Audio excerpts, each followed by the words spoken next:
vectors can be added. When we add two vectors, it results another vector. When we are going to find out the resultant vector of two vectors, we have to use certain laws. One law is triangular law. In this law, we have to construct a triangle. We can first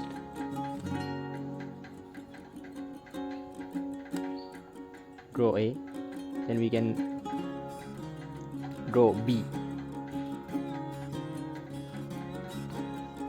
then we can connect these two ends and construct a triangle. From this line segment, it represents the addition of two vectors.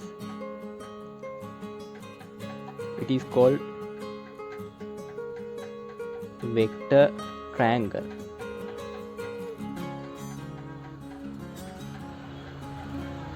Similarly, we can represent this as follows. It is also correct. First, we can draw triangle with side B, then we go with A, likewise. Then we can construct the triangle. The third side represents the added vector.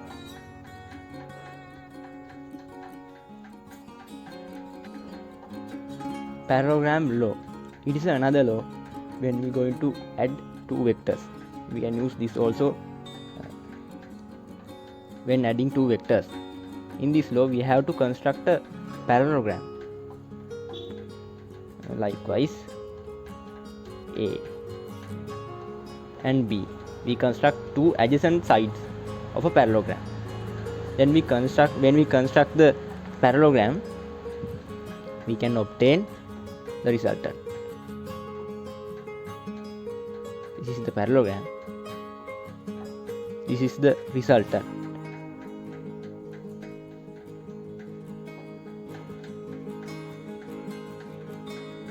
Therefore, we have two laws when finding the addition of two vectors. This is the triangle law. This is the parallelogram law. In here, we can discuss further details about these laws.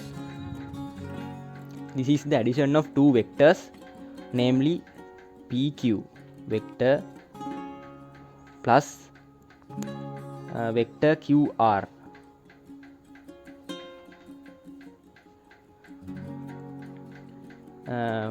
From using the triangular law, we can infer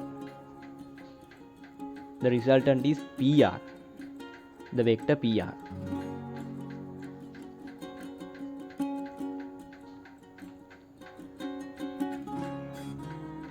Using this example, we can calculate another examples using a pattern. We can note that these two are adjacent, letter Q, and these two letters first starts with P, then the resultant starts with P, the resultant ends with R, then here ends with R. These are some examples. We can write A, so A ends with C, so this vector ends with C. In this example, LM starts with L, MN ends with N, so the resultant vector is LN. In this last example, the XY starts with X, letter X, YZ ends with letter Z, so the resultant vector is XZ, vector XZ.